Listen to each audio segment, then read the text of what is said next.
अवैध मद्य विक्रीवर कार्यवाही सुरूच. आचारसंहितेच्या कालावधीत 42 गुन्ह्यांची नोंद, 43 आरोपींना अटक.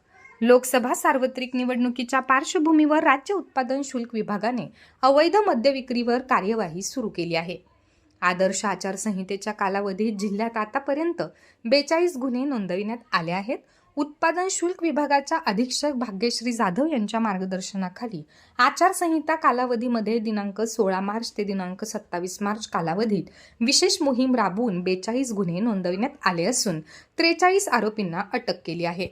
तसेच 2 वाहनांसह 5,42,000 रुपयांचा मुद्देमाल जप्त केला आहे. या गुन्ह्यांमध्ये हातभट्टी, देशी विदेशी मद्यासह सडवा जप्त केला आहे.